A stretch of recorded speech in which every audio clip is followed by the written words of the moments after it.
What's up, my spiritual homies? To know nothing, know it all.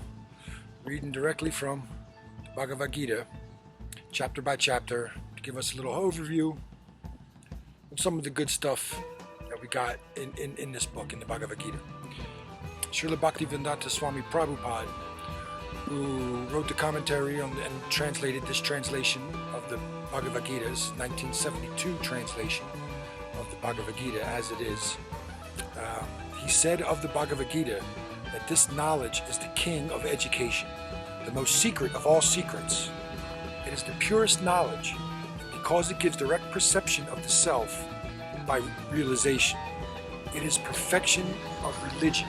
It is the perfection of religion. It is everlasting and it is joyfully performed. Today we're going to start at chapter 1. Like I was saying in the introduction, that the Bhagavad-Gita is a small conversation. It's a small little nugget that happened in the grand epic of the Mahabharata. The Mahabharata speaks of the whole history of the world and humankind. So as we get into the Bhagavad-Gita, this is like a culmination of this whole story, to where now this great war is about to happen. It's family against family, cousins against cousins, grandparents against their grandsons. 65 million people, I think, took part in the battle of Kuruksetra. And in this battle of Kuruksetra, we see Krishna, who is God, takes the side of his friend Arjuna. Funny backstory to this, he actually gave, like the two cousins that are battling, Arjuna and his cousin Duryodhana, and they both went to Krishna asking for Krishna's help before the battle. And Krishna says to them both, he says, well, look, man, I'll give my army to one of you guys, and I'll give myself as a advisor only, non-participant, but an advisor, advisor capacity to the other. And Duryodhana jumped at the opportunity. I want the army. I want the army. But Arjuna, who loved Krishna, his whole life, he said, I just want you to be on my side. Just be by my side. So he says to Arjuna, I'll be your chariot driver. So now this big war takes place. There's 65 million people split up on both sides, getting ready to crash at each other with elephants and spears and shields and swords and clubs and bows and arrows and chariots and all kinds of far out things, The king at the time, the king of Hastinapur, he was blind and he couldn't see. So he gets his one of his peoples is like a mystic, So he asks him to like live stream the battle, what's going on to the king, like tell me what's going on blow by blow. So the king's sitting there all blind, and he calls his homie forward, Sanjaya, and Sanjaya is going to give him the rundown of what's going on in the battle. So it starts on chapter 1, observing the armies on the battlefield of Kuruksetra. The king, Dhritarashtra, said, O Sanjaya, after assembling in the place of pilgrimage of Kuruksetra, what did my sons and the sons of Pandu do, being desirous to fight? Sanjaya said, O king, after looking over the army gathered by the sons of Pandu, King Duryodhana went to his teacher and began to speak the following words.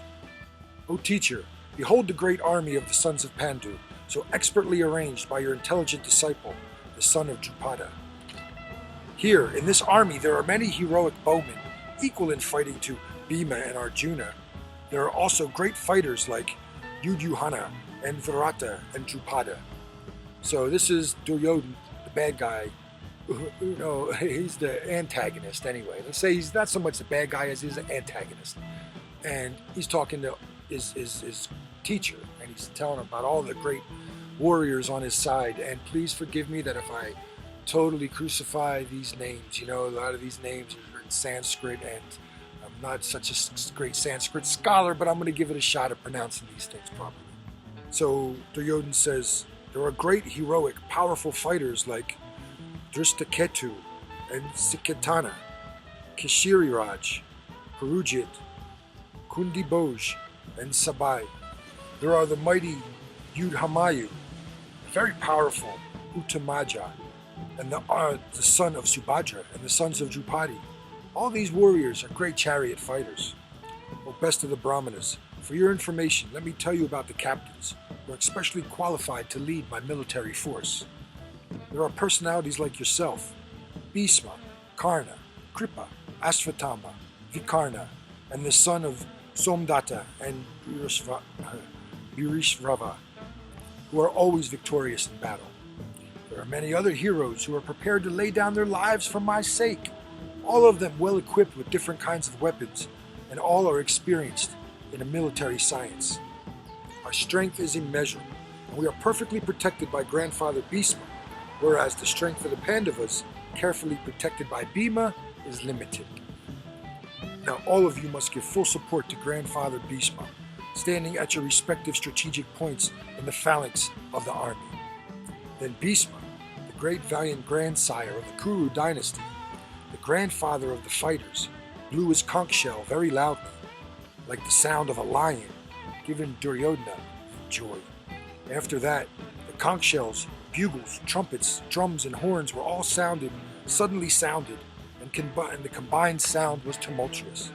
On the other side, both Lord Krishna and Arjuna, stationed on a great chariot drawn by white horses, sounded their transcendental conch shells.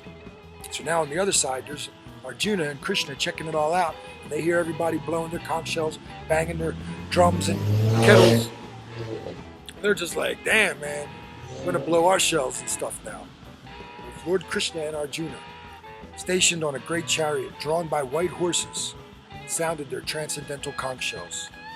Then Lord Krishna blew his conch shell, called Panchajanya, and Arjuna blew his, the Devata, and Bhima, a ferocious eater and performer of Herculean tasks, blew his terrific conch shell called Paddaram. Now, everybody got all their conch shells, all these paraphernalia that these Mahajans are using have their own personalities, their own names. So, again, forgive me as I mash these names up, trying to get through this. King Yushidra, the son of Kunti, blew his conch shell. Gyananta Vijaya, and Nakula and Sahadev blew Sughosha and Manupuka.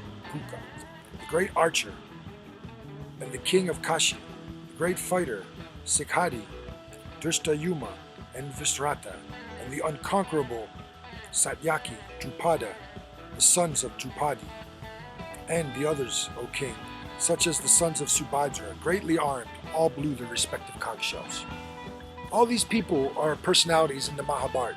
The Mahabharata goes into detail on everybody that's mentioned here in the Bhagavad-Gita and other characters that, it's like one of the original soap operas because it's a story of mankind, the Mahabharata, and it culminates in this big war.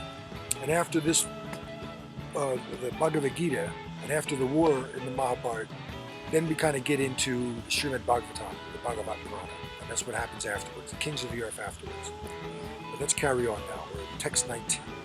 The blowing of these different conch shells became uproarious, and thus vibrating both in the sky and on the earth, it shattered the hearts of the sons of Dhritarashtra. So even though they were making noise, the other side made noise, and it just crushed their will right there.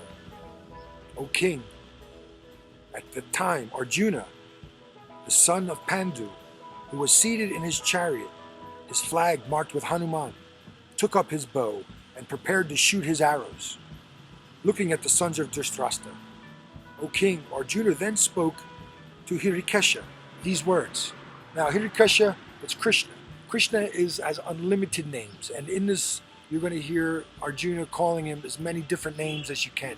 And each one of these names means something else. Like in this name, Hirikeshna means the one who destroyed the Keshi demon, and Keshi demon was one of the demons that tried to kill Krishna when he was a little kid. So all these different names you'll see that Krishna is going to have, that Arjuna is going to be calling him.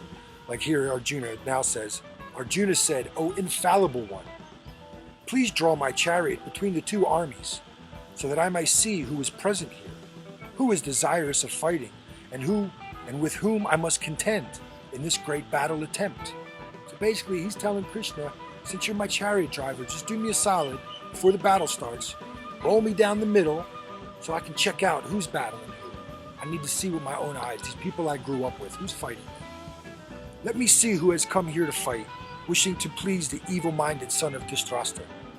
So now Sanjaya says to the king, O descendant of Bharat, being thus addressed by Arjuna, Lord Krishna drew up the fine chariot in the midst of the armies on both parties.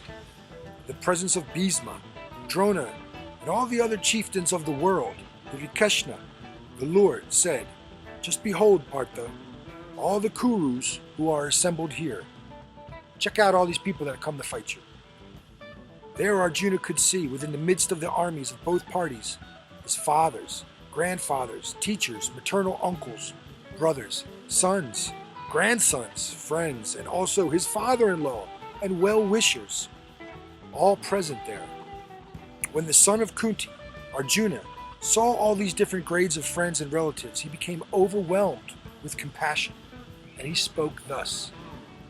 Arjuna said, My dear Krishna, seeing my friends and relatives present before me in such a fighting spirit, I feel the limbs of my body quivering and my mouth drying up. My whole body is trembling, and my hair is standing on end. My bow, Gandiva, is slipping from my hand, and my skin is burning. I am now unable to stand here any longer. I am forgetting myself, and my mind is reeling. I foresee only evil, O killer of the Keshi demon. I do not see how any good can come from killing my own kinsmen in this battle. Nor can I, my dear Krishna, desire any subsequent victory, kingdom, or happiness.